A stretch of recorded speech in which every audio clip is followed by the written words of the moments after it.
এখন দর্শন করছেন ত্রিবেণী সঙ্গম, কপিলা নদী, সরস্বতী নদী ও হিরণ নদী। এই তিনটি নদীর মিলিত যে স্থল তাকে বলে ত্রিবেণী সঙ্গম। এই ত্রিবেণী সঙ্গম এখন দর্শন করছেন। আর এটা কথিত আছে দ্বাপর যুগে এখানে প্রভাস যজ্ঞ অনুষ্ঠিত হয়েছিল। এই দেখুন সেই হিরণ নদী। বাকি দুই নদী সরস্বতী ও কপিলা পাতালে চলে গেছে, পড়ে রয়েছে হিরণ নদী। আর হিরণ নদীর এই জায়গাতে হয়েছে ত্রিবেণী সঙ্গম। গুজরাটের সোমনাথের থেকে 4.5 কিলোমিটার দূরে অবস্থিত এই ত্রিবেণী সঙ্গম।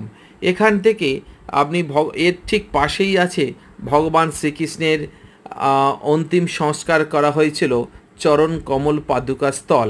ঠিক তার পাশেই রয়েছে ত্রিবেণী সঙ্গম।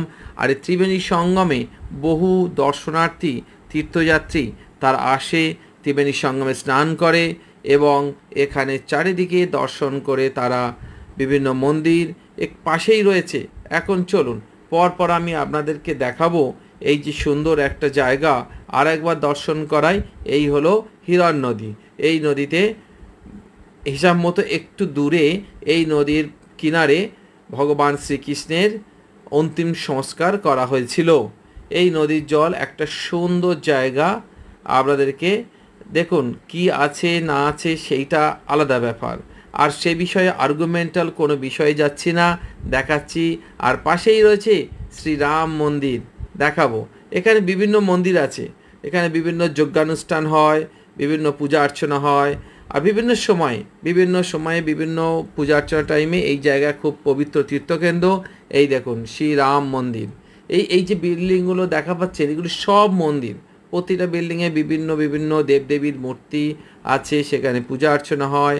একটা অসাধারণ একটা ঐতিহাসিক স্থান। আর এই ঐতিহাসিক স্থান আপনাদেরকে আমি দর্শন করাচ্ছি। শুধু ঐতিহাসিক না, মহাভারতে বর্ণিত স্থান। এখানে প্রভাসযজ্ঞ হয়েছিল। এই যে ত্রিবেণী সঙ্গম আর তিনটি নদীর মিলিত জলধারার এখন একটি রয়ে গেছে হিরণ। কথিত আছে বাকিগুলো পাতালে। আমি আপনাদেরকে দর্শন করাচ্ছি, আপনারা দর্শন করুন, অন্যকে দর্শন করার সুযোগ করে দিন।